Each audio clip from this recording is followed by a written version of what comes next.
देश के दिग्गज कारोबारी रतन टाटा ने भले ही दुनिया को अलविदा कह दिया है, लेकिन वे आज भी सुर्खियों में बने हुए हैं। अपनी वसीयत को लेकर रतन टाटा इस बार सुर्खियों में है। उनके साथ साथ सुर्खियों में है जमशेदपुर के ही एक कारोबारी मोहिनी मोहन दत्ता। रतन टाटा के करीबी लोग तब हैरान रह गए जब उनकी हाल ही में खोली गई वसीयत में एक रहस्यमयी व्यक्ति का जिक्र किया गया। यही शख्स है मोहिनी मोहन दत्ता। दत्ता को टाटा ग्रुप के पूर्व चेयरमैन की बची हुई संपत्ति का 1/3 हिस्सा दिया गया है, जिसकी अनुमानित कीमत 500 करोड़ रुपए से भी अधिक है।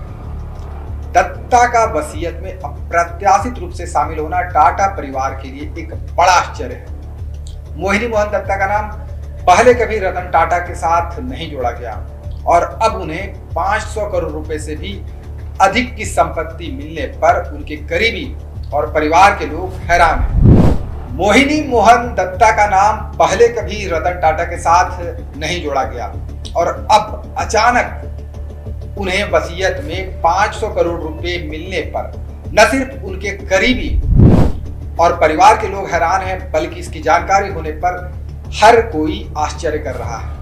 रतन टाटा ने अपने वसीयत में अपने दोस्त, परिवार और सौतेली बहनों को तो काफी कुछ दिया, लेकिन एक खास बात यह भी है कि उन्होंने वसीयत में अपने सौतेले भाई नोएल टाटा और उनके बच्चों को शामिल नहीं किया है।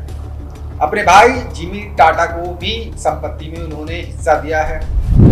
रतन टाटा ने अपने वसीयत में अपनी सौतेली बहनों सिरिन जेजीभॉय और डियाना जेजीभॉय को भी हिस्सा दिया है। हालांकि दोनों बहनों ने इस हिस्से को दान करने में रुचि दिखाई है। खैर, रतन टाटा की वसीयत में सबसे चौंकाने वाले नाम पर चर्चा करते हैं। आखिर मोहिनी मोहन दत्ता कौन है, यह भी जानना जरूरी है। बताया जाता है कि जमशेदपुर के रहने वाले मोहिनी मोहन दत्ता ट्रैवल सेक्टर में काम करते हैं। उनके लिए इतनी बड़ी रकम का मिलना किसी बड़े सपने से कम नहीं है। दत्ता की फैमिली स्टैलियन नाम की एक ट्रैवल एजेंसी चलाती थी, जिसका 2013 में ताज सर्विसेज में मर्जर हो गया। Taj services Taj group of hotels का हिस्सा है। स्टैलियन में दत्ता फैमिली की 80% हिस्सेदारी थी, जबकि बाकी 20% टाटा इंडस्ट्रीज के पास थी। Mohini Datta TC travel services के डायरेक्टर भी रह चुके हैं, जो थॉमस कुक से जुड़ी कंपनी थी। दत्ता की 2 बेटियों में से एक ने 2024 तक 9 साल तक टाटा ट्रस्ट में काम किया था। इससे पहले वह होटल ताज में काम करती थी। वहीं टाटा ग्रुप के सूत्रों का दावा है कि दत्ता खुद को टाटा फैमिली का करीबी बताते थे।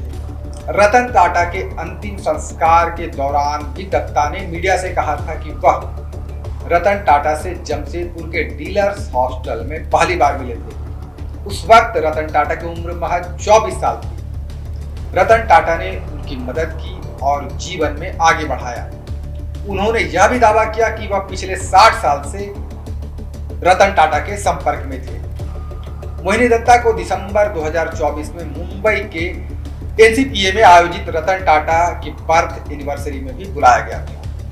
एक रिपोर्ट के मुताबिक दत्ता और टाटा के बीच एक गहरे पारिवारिक संबंध थे, लेकिन वसीयत ने कई सवाल खड़े कर दिए हैं। वसीयत के मुताबिक दत्ता को टाटा की संपत्ति के 1/3 हिस्से का हकदार बताया गया है, जिसमें 305 करोड़ से अधिक की बैंक में जमा राशि के अलावा पेंटिंग्स, घड़ियां जैसी महत्वपूर्ण वस्तुओं की नीलामी से प्राप्त आय भी शामिल है। बाकी 2/3 संपत्ति टाटा की सौतेली बहनें सिरिन जेजीभॉय और डियाना जेजीभॉय को दी गई है। सूत्रों का कहना है कि वैसे तो दत्ता रतन टाटा की ओर से गिफ्ट की गई संपत्ति को स्वीकार करने पर राजी है, लेकिन उनका मानना है कि यह रकम 650 करोड़ के आसपास जाएगी। इससे रतन टाटा के हितधारकों की चिंता बढ़ गई है। वैसे तो रतन टाटा की संपत्ति का मूल्यांकन होना अभी बाकी है, लेकिन यह माना जा रहा है कि यह संपत्ति 650 करोड़ रुपए तक पहुंचने की संभावना नहीं है। हालांकि यह असामान्य वसीयत अब बॉम्बे हाईकोर्ट में प्रोबेट की प्रक्रिया का इंतजार कर रही है और इस अप्रत्याशित घटनाक्रम को लेकर कई सवाल उठ रहे हैं। क्या यह वसीयत सही है? क्या मोहिनी मोहन दत्ता के रिश्ते और योगदान को सही मायनों में पहचाना गया है? इन सवालों के जवाब अब कोर्ट से ही मिलेंगे, लेकिन फिलहाल तो यह वसीयत सभी के लिए एक बड़ा रहस्य बना हुआ है। खबर का मतलब बवाल न्यूज, हमारे चैनल को सब्सक्राइब जरूर करें।